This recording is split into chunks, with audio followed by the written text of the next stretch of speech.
ताहिर अहमद फरहाद की बाजियाबी केस में sector commander और डायरेक्टर 29 मई को तलब। इस्लामाबाद हाई कोर्ट के जस्टिस मोहसिन अख्तर कियानी ने तहरीरी हुक्मनामा उर्दू में जारी कर दिया। सेक्रेटरी दाखिला और दिफा की बतौर अदालती मावन तलबी मुगवी की लोकेशन ट्रेस कर ली। IG और SSP पुलिस ने तहकीकात में पेशरफ्त से आगाह कर दिया। इदारों की आपस में लड़ाई से दोनों इदारे कमज़ोर हो। उन अफराद से होशियार रहे जो इन इदारों को आपस में लड़वाना चाहते। हर जज के दिल में वकील का बड़ा एहतराम है, जिसमें मैं भी शामिल। हम बिल्कुल किसी बार के साथ, किसी इदारे के साथ, किसी हुकूमत के साथ कोई लड़ाई नहीं चाहते, लेकिन ये तारीख दोनों हाथ से बजेगी, एक हाथ से नहीं बजेगी। अदालतों का एहतराम नहीं होगा तो हमसे भी उम्मीद ना रखें। आपस की लड़ाई से इदारे कमज़ोर होते हैं। इन अफराद से होशियार रहें जो इन इदारों को आपस में लड़ाना चाहते हैं। Chief justice Lahore high court Malik Shahzad Ahmad का तकरीब से खिताब कहते हैं, हुकूमत से लड़ाई नहीं चाहते मगर ताली दोनों हाथों से बजती है। हमें हुकूमत या किसी इदारे की बी टीम नहीं बनना।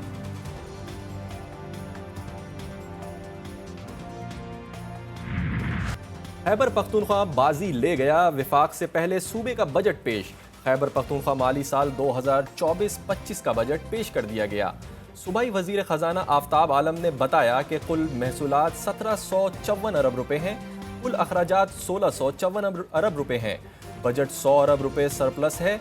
तालीम के लिए कुल 362 अरब 68 करोड़ रुपए मुख्तस।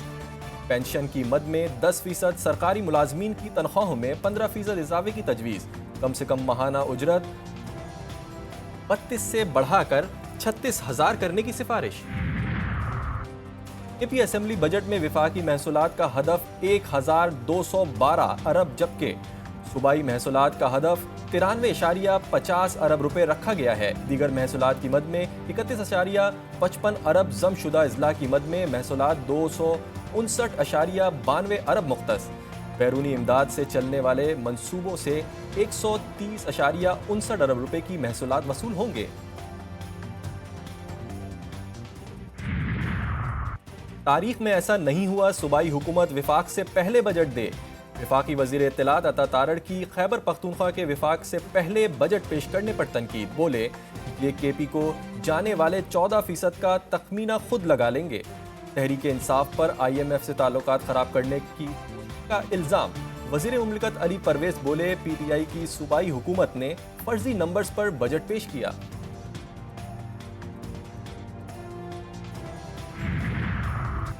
मकतूल सहाफ़ी नसरुल्लाह गडानी आबाई गांव कबूल खान में सुपुर्द खाक। नमाज़े जनाजा में सहाफ़ी, वकला, सियासी और समाजी रहनुमाओं, सिविल सोसाइटी समेत हज़ारों अफराद की शिरकत।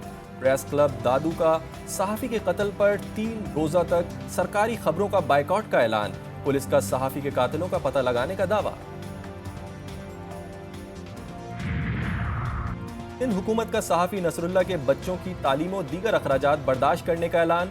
सीनियर वजीर शर्जील मेमन कहते हैं सहाफ़ी नसरुल्लाह गडानी के कातिलों को कैफर किरदार तक पहुंचाया जाएगा। हम आज़ादी सहाफ़त पर यकीन रखते हैं।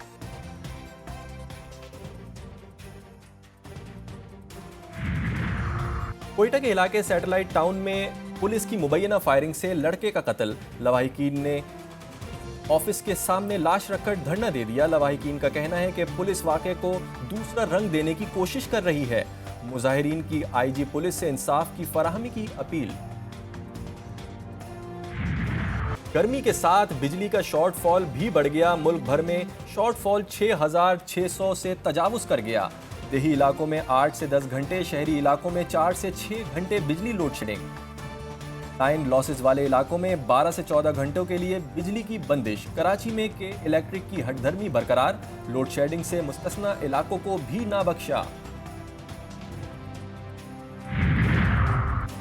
गर्मी और लोड शेडिंग के सताए कराची के शहरियों का पारा हाई। बिजली की बढ़ती लोड शेडिंग के खिलाफ किमाड़ी के मकीन सड़कों पर। कराची की अहम शाहराह नेटी जेटी पर धरना। माई कोलाची, II चंडीगढ़ और मुख्तलिफ सड़कों पर ट्रैफिक की रवानी मुअत्तल रही। मंगू पीर के मकीनों का भी लोड शेडिंग के खिलाफ इहतजाज।